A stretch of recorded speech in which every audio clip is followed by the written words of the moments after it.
Hello and welcome everybody to another episode of Books and Bytes. Today we're diving deep into Harry Potter and the Chamber of Secrets. It's that second book in the series. It's a book filled with mystery and magic and some pretty intense growing pains for Harry as he navigates his second year at Hogwarts. Absolutely. This book really digs into those classic coming-of-age themes, but with a magical twist. We see Harry grappling with prejudice and confronting his fears, and ultimately discovering the strength within himself to fight for what's right. Before we get into the nitty-gritty, I thought it might be helpful to give a quick overview of the story Yeah. and the major themes we'll be exploring. Yeah, sounds like a plan, a roadmap for our deep dive, so to speak. Okay, so imagine this. It's summer break, and Harry is stuck back at Privet with his horrible aunt and uncle and cousin the Dursleys. They're completely clueless about his magical abilities and do everything they can to make his life miserable. But this summer, something feels different, more ominous. Harry starts receiving strange warnings from a house elf named Dobby, who claims terrible things are going to happen if he returns to Hogwarts. And these warnings, while cryptic, really tap into one of the book's central themes. The idea that things are not always what they seem. Harry has to learn to trust his instincts to look beyond surface appearances and uncover the truth that often lies hidden beneath. Totally. And despite Dobby's attempts to keep him away, he even goes as far as magically sealing the entrance to Harry's room. Harry eventually escapes with the help of Ron Weasley and his brothers, who fly a magical car all the way to Hogwarts. Now, for those of you who are new to the wizarding world, flying cars might seem a bit out there, but trust me, it's just the tip of the iceberg. What's interesting about the flying car incident is that it highlights the contrast between Harry's two worlds, the restrictive, joyless world of the Dursleys and the vibrant, albeit slightly chaotic world of magic. The Weasleys, with their boisterous family and their willingness to bend the rules, represent everything the Dursleys are not. Warmth, acceptance, and a sense of belonging. It's like stepping into a completely different universe, right? Yeah. But back at Hogwarts, things take a dark turn pretty quickly. Mysterious messages written in blood appear on the castle walls, warning of the Chamber of Secrets being opened, and a terrible danger lurking within. And it's here that we're introduced to another major theme: prejudice. These attacks aren't random. They specifically target Muggle-born students, students born to non-magical parents. This prejudice, rooted in the belief that some wizarding bloodlines are purer than others, is a dark and insidious force that threatens to tear Hogwarts apart. It's chilling, isn't it? This creaking fear and suspicion that starts to infect the entire school. And in the midst of all this chaos, Harry discovers a strange diary belonging to a former student named Tom Riddle. This diary becomes a sort of portal into the past, revealing secrets about the chamber and its history. The diary is a fascinating narrative device. It allows Harry, and by extension the reader, to engage with the past in a very tangible way. We get to see Tom Riddle, a seemingly brilliant and charming student. But as we delve deeper into his memories, we begin to see glimpses of the darkness that will eventually consume him. The seeds of Voldemort's evil. It's seriously creepy. As Harry starts to unravel the mystery, he encounters all sorts of obstacles. He battles giant spiders in the Forbidden Forest, dodges a rogue bludger during a Quidditch match. That's a dangerous flying ball for those unfamiliar with wizarding sports, and even starts to suspect some of his teachers might be involved. He also keeps hearing this strange voice, speaking in a language he doesn't understand. And that voice, speaking in Parseltongue, is another clue to Harry's connection to Voldemort. You see, the ability to speak Parseltongue, the language of snakes, is incredibly rare and often associated with dark magic. It's a detail that foreshadows the deeper connection between Harry and Voldemort, a connection that will become even more apparent as the story unfolds. It's all starting to feel very ominous, like a storm is brewing. And just as the tension reaches its peak, Hermione, Harry's brilliant best friend, is found petrified, turned to stone, with a chilling message clutched in her hand. The Chamber of Secrets has been opened. Enemies of the air beware. Talk about a cliffhanger. Hermione's petrification is a pivotal moment in the story. It raises the stakes dramatically and forces Harry and Ron to confront the danger head-on. They've lost their most resourceful and level-headed companion. They are truly on their own now. What a terrible place to leave off. What did you make of this first part of the book? It's a masterful setup. Rowling deftly weaves together these seemingly disparate threads: the mystery of the chamber, the escalating prejudice within the school, and Harry's own internal struggles with his connection to Voldemort.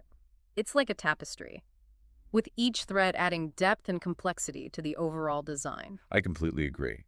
It left me wanting to turn the page immediately. Right. What happens next? What is this Chamber of Secrets, and who is this mysterious heir? I guess we'll have to find out in part 2 of our deep dive. Stay tuned. Things are about to get very interesting. Welcome back. When we left off, things were looking pretty bleak for Harry, wouldn't you say?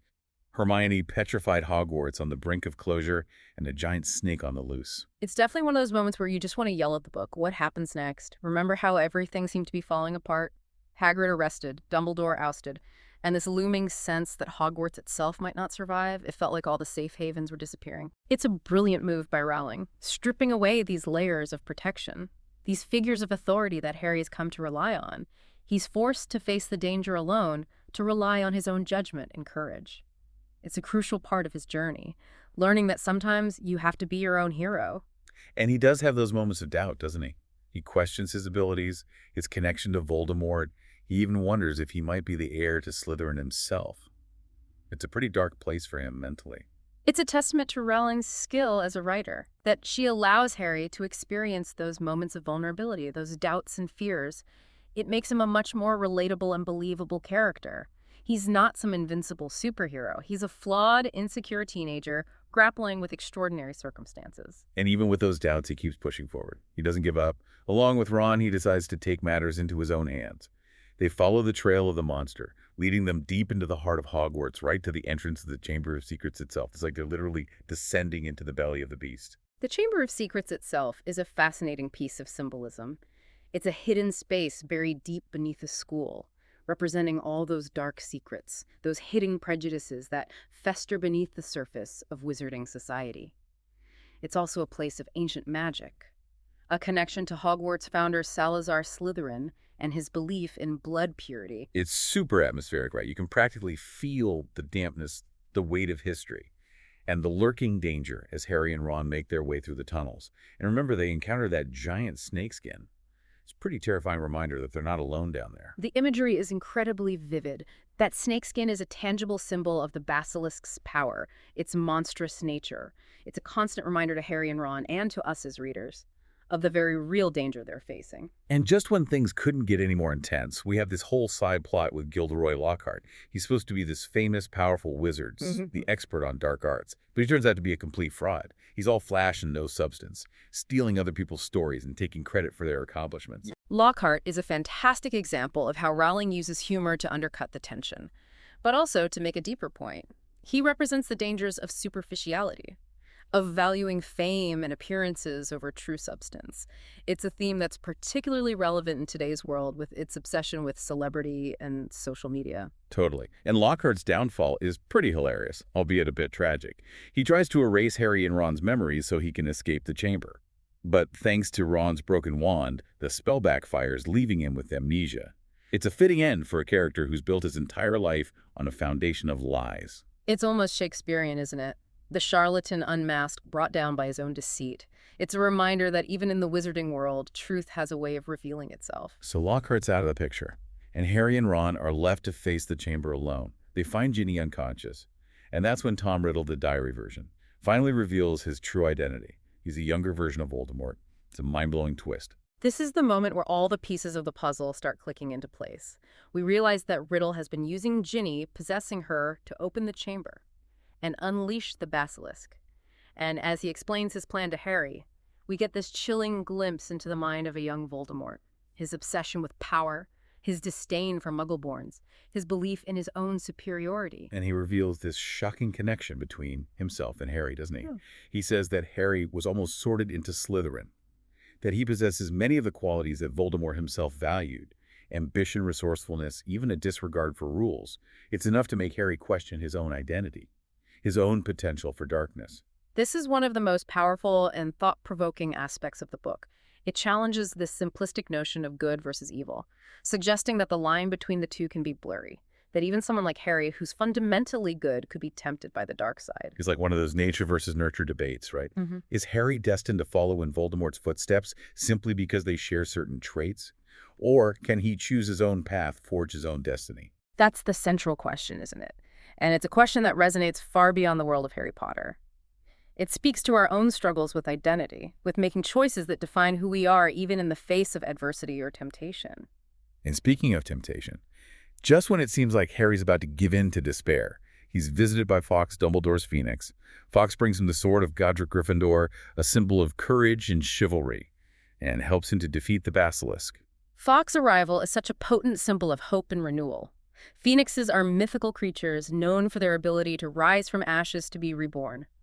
It's a reminder that even in the darkest moments, there's always the possibility of redemption, of overcoming even seemingly insurmountable obstacles. It's an epic battle. Harry fights the basilisk with all his might, eventually killing it with the sword, but not before being poisoned by one of its fangs.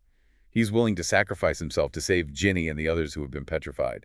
It's a true act of heroism. And it's not just physical courage that Harry displays. He also demonstrates incredible resilience, a refusal to give up even when death seems imminent. He uses a basilisk fang to stab the diary, destroying Tom Riddle's spirit and freeing Ginny from his control. It's a brilliant moment showcasing Harry's resourcefulness and his determination to fight back against the darkness. Like a close call, but Harry emerges victorious. And thanks to Fawkes' healing tears, he survives the poison. It's a bittersweet victory, though, because he's had to confront the darkness within himself and face the reality of Voldemort's continued existence. The battle in the chamber is a turning point for Harry. He's not just fighting a monster, he's fighting his own demons, his fears and insecurities. And in defeating the basilisk, he proves to himself and to the reader that he's capable of extraordinary bravery, that he has the power within himself to overcome even the darkest of threats. What a powerful message, especially for young readers. What happens next? Does everyone at Hogwarts get unpetrified? What about Hagrid and Dumbledore? Are they allowed back? I need to know. Oh. I was so relieved when things started looking up for everyone at Hogwarts. Yeah, me too. It's like this huge exhale after holding your breath for so long. Everyone petrified by the basilisk is cured, thanks to a potion made from those screeching mandrakes. Remember those? Oh yeah, those are creepy. Hagrid is freed from Azkaban, that awful wizard prison. And Lucius Malfoy's plot to discredit Dumbledore backfires spectacularly. Oh, it's so satisfying to see. Yeah. You know, those who've been wrong get some justice. Exactly. And let's not forget one of the most heartwarming moments. Dobby the house elf is finally freed from his cruel master, Lucius Malfoy, thanks to Harry's clever trickery with a sock. I cheered out loud when that happened. It really underscores that theme of fighting for what's right, even when it seems like an impossible task. It's a reminder that even small acts of kindness can have a profound impact, that we all have the power to make a difference in the lives of others. And the book ends on such a happy note, doesn't it? With this giant pajama-clad feast. To celebrate the end of the school year and the defeat of the basilisk, it's like a moment of pure joy and relief. A chance for everyone to breathe easy and reconnect with each other. It's a beautiful image, isn't it? This sense of community, of coming together after a shared trauma. It reminds us of the importance of human connection, of finding solace and strength in one another, especially during difficult times. But even with this happy ending, there's this lingering sense of unease, like a knowledge that the danger isn't truly gone. We know Voldemort is still out there somewhere plotting his return. That's the genius of Rowling's storytelling. She gives us the satisfying resolution, the sense of closure. But she also leaves us with a hint of what's to come, a reminder that the battle between good and evil is far from over. It's like the calm before the storm, right? We know there are bigger challenges ahead for Harry, but for now, we get to savor this moment of victory with him. And as we close our deep dive into the Chamber of Secrets, what stands out to you the most? What resonated with you personally? For me, it's the way Rowling weaves together these complex themes of prejudice and fear, and the choices we make in the face of adversity. It's a story that challenges us to look beyond surface appearances, to confront our own biases, and to stand up for what's right, even when it's difficult. Beautifully put. And I think that's why the Chamber of Secrets and the entire Harry Potter series continues to captivate readers of all ages. It's a story that speaks to the challenges we face in our own lives, the choices we have to make, and the importance of finding our own inner strength, our own magic, so to speak. It's a reminder that we all have the potential for both greatness and darkness within us. And it's our choices that ultimately determine who we become. Exactly. And as you continue your own journey, dear listener, remember Harry's bravery in facing his fears. Remember the power of friendship and the importance of standing up for what you believe in. And never forget that the world is full of magic, both light and dark. And it's up to each of us to choose which path we will follow. What a powerful thought to leave us with. Thanks for joining us on this deep dive into Harry Potter and the Chamber of Secrets. We'll be back soon with another exciting episode of Books and Bytes.